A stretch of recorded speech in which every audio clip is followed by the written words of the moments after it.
నమస్తే రావు సుబ్రహ్మణ్యం గారు. నమస్తే అండి. నమస్తే. నేను నవతరం పార్టీ అధ్యక్షుడిని, వ్యవస్థాపకుడిని కూడా. విడదల రజనీ గారు గెలిచిన తర్వాత చిలకలూరుపేట నియోజకవర్గంలో హ్మ్. ఒక హెచ్ఎం ధనలక్ష్మి అని చెప్పి జెడ్పీ హై స్కూల్ హెచ్ఎం ని సస్పెండ్ చేయించారు ఆవిడ. ఓకే. ఆమె మాట వినలేదని, ఆమె చెప్పిన వాళ్ళకి విద్యా కమిటీ చైర్మన్ ఇవ్వలేదని చెప్పి ఆమెను సస్పెండ్ చేయించారు రజనీ గారు. ఆ హ్మ్. సస్పెన్షన్ ని నేను హైకోర్టుకి వెళ్ళి కొట్టేపించాను. తర్వాత ఒక గవర్నమెంట్ హాస్పిటల్ డాక్టర్ లేడీ ఆవిడ మీద భవానీ గారు అని చెప్పి ఆమె మీద కూడా హెరాస్మెంట్ స్టార్ట్ చేసి ఫాల్స్ కంప్లైంట్స్ పెట్టి ఆమెను కూడా సస్పెండ్ చేయించడానికి ప్రయత్నం చేస్తే దాన్ని కూడా అడ్డుకున్నాను నేను. హ్మ్. తరువాత అదే మాదిరిగా ఎడవల్లి అని చెప్పి ఇక్కడ ఒక రైతుల భూములు ఉన్నాయి, 420 ఎకరాలు ఏకపట్ట అన్నమాట. ఆ రైతుల దగ్గర నుంచి ఆ భూమిని ఒక ఒక 25 లక్షల చొప్పున రైతులకు ఇచ్చేసి దగ్గర దగ్గర ఒక 150-200 కోట్ల రూపాయలు విలువయ్యే భూమిని కేవలం ఒక 25 కోట్ల రూపాయలకి ప్రభుత్వం పేరు చెప్పి ఆమె బలవంతంగా వాళ్ళ దగ్గర నుంచి రైతులను బెదిరించి తీసుకుంది ఆ భూమి. ఆ రైతులు కూడా అండగా నిలబడ్డాం.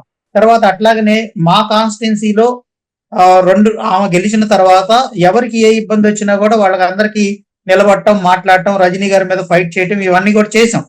ఆ క్రమంలో రాజకీయంగా ఎదుర్కోలేక ఒకరోజు 2021లో అర్ధరాత్రి పూట మా ఇంటి మీదకి రాత్రి 12 గంటల తర్వాత వాళ్ళ మరిది విడదల గోపి అనే అతను ఇంకా చాలా మంది తాగి వచ్చారు, ఆమె తాలూకు రౌడీలు. ఆ టైంలో మేము ఇంకా గత్యంతరం లేక ఏం చేసామంటే లోపల నుంచి తలుపు లాక్ చేసుకొని పోలీసులకు ఫోన్ చేసాం. పోలీసులు వచ్చారు. వాళ్ళు వచ్చేసరికి వీళ్ళు వెళ్ళిపోయారు. నేను కనుక బయటకి కనుక వచ్చినట్టయితే నన్ను మరి చంపేవాళ్ళు, కొట్టేవాళ్ళు, ఏం చేసేవాళ్ళో తెలియదు. నన్ను పేరు పెట్టి బయటికి పిలిచారు. మేము లోపల నుంచి చూస్తే బయట విడదల రజనీ మరిది వాళ్ళంతా కనిపించారు, ఆ అనుచరులు. సరే, తర్వాత ఒక సంవత్సరం తర్వాత ఆ ఏప్రిల్ 2022 ఏప్రిల్ 15-16 తారీఖుల్లో మా ఇంటి పైన సుమారు ఒక 100 మంది విడదల రజనీ అనుచరులు వచ్చి ఒకరోజు మా ఇల్లు పగలగొట్టారు, బయట నా కారు పగలగొట్టారు. అది అయిపోయిన తర్వాత రెండో రోజు మా ఆఫీస్ దగ్గరికి వెళ్ళి ఆఫీస్ లాక్ చేస్తుంటే ఆఫీస్ మొత్తం ధ్వంసం చేశారు. ఆఫీస్ లో ఉన్న వస్తువులను ఎత్తుకొని పోయారు, ల్యాప్టాప్లు ఇవన్నీ కూడా. ఆఫీస్ లో ఉండే ఫర్నిచర్ అంతా పగలగొట్టేశారు. ఇదంతా రజనీ గారు కేవలం ప్రజల పక్షాన పనిచేస్తున్నాము అని చెప్పి ఒక దురుద్దేశంతో నన్ను ఏదో విధంగా టార్గెట్ చేయాలనేటువంటి ఒక ఆలోచనతో మా ఆఫీస్ పగలగొట్టించడం, నా మీద హత్యాయత్నం చేయడం ఇవన్నీ చేసింది విడదల రజనీ. ఆమె చేసిన తర్వాత ఆ రోజు పోలీసులకి కంప్లైంట్ చేస్తే పోలీసులు ఎస్కార్ట్ ఇచ్చి మమ్మల్ని ప్రకాశం జిల్లాలో ఒలోపాడు అనే ఒక ఊర్లో అక్కడ మా చుట్టాల ఇంటికి వెళ్ళి అక్కడ దాక్కున్నాం మేము. మాకు పోలీసు ఎస్కార్ట్ ఇచ్చారు. మా ఇంటి దగ్గర కూడా బందోబస్తు పెట్టారు. పోలీసుల ముందే వచ్చి మళ్ళీ పగలగొట్టారు. ఇలాగా 2022లో ఆమె మంత్రిగా ఉన్నప్పుడు చాలా అరాచకం చేసి నా మీద కక్ష తీర్చుకునేటువంటి ప్రయత్నం చేశారు రజనీ గారు. ఆ రోజు పోలీసులని కూడా ఇన్ఫ్లుయెన్స్ చేసి ఆమె మీద కేసు కట్టకుండా చేశారు రజనీ గారు. కానీ కేసు కట్టారు పోలీసులు తూతు మంత్రంగా. ఎవరో ఒక 4 అనామకుల పేర్లు పెట్టారు. అందులో 4 అనామకుల పేర్లు పెట్టి పోలీసులు కేసు కట్టారు. కానీ ఈ రోజు వరకు ఎటువంటి చర్యలు లేవు.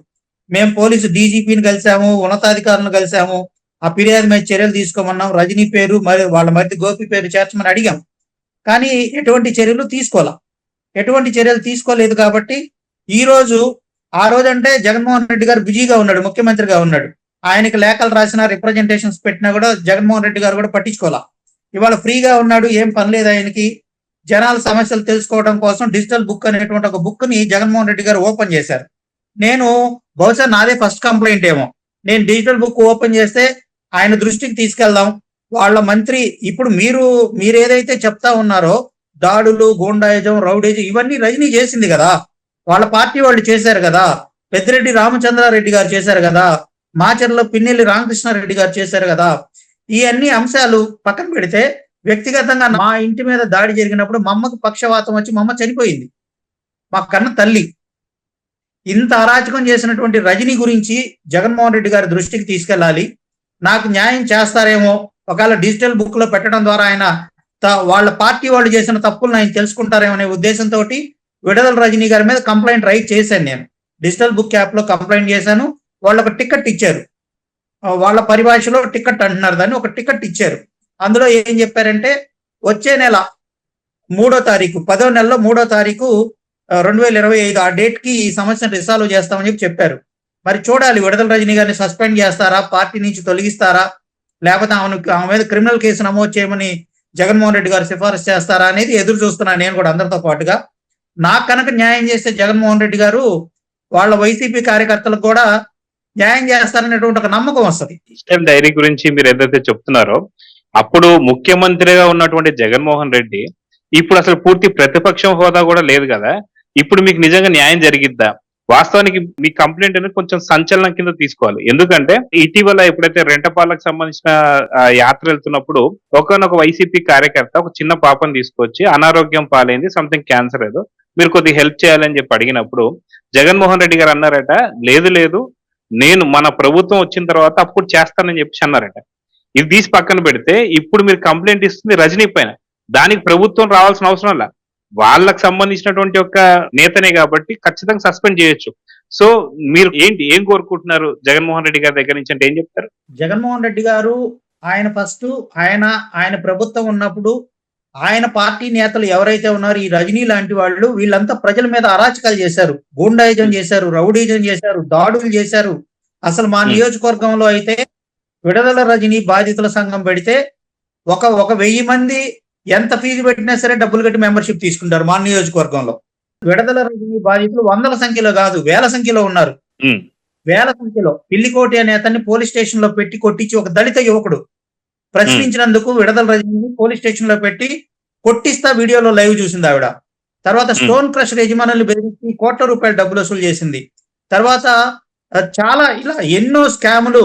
అసలు ఆమె చేయనటువంటి అరాచకం అనేది లేదు. వాళ్ళ మరిదైతే విడుదల గోపీనాథ్ ఒక షాడో ఎమ్మెల్యే. చిలకలూరుపేటలో వాళ్ళకి ఎదురు తిరగాలంటే భయం. వాళ్ళకి ప్రైవేట్ గ్రౌండ్ పెట్టుకుని ఆ గ్రౌండ్ తీసుకెళ్లి కొట్టేవాళ్ళు ఎవరినైనా సరే. అయితే ఇవన్నీ కూడా జగన్మోహన్ రెడ్డి గారి దృష్టికి వెళ్ళాలి. ఈ డిజిటల్ బుక్ లో నేను కంప్లైంట్ పెట్టడం ద్వారా ప్రభుత్వం కూడా ఒకసారి ఆ డిజిటల్ బుక్ మీద దృష్టి సారించాలి. ప్రభుత్వం కూడా డిజిటల్ బుక్ మీద దృష్టి సారించి డిజిటల్ బుక్ లోకి ఏం కంప్లైంట్స్ వస్తున్నాయి ఇవన్నీ కూడా ఇంటెలిజెన్స్ ద్వారా, స్పెషల్ బ్రాంచ్ ద్వారా ప్రభుత్వం తెలుసుకోవాలనేది నా ఉద్దేశం. ప్రధానంగా జగన్మోహన్ రెడ్డి న్యాయం చేస్తాడనే నమ్మకం నాకైతే లేదు. ఆయన కనుక విడుదల రజనీ మీద చర్యలు తీసుకుంటే మాత్రం ఖచ్చితంగా నేను జగన్మోహన్ రెడ్డి గారు ఏదో రకంగా ఒక మంచి ఎఫర్ట్ చేస్తున్నాడు అనేదాన్ని నేను కూడా నమ్ముతా ప్రజల వైపు నుంచి.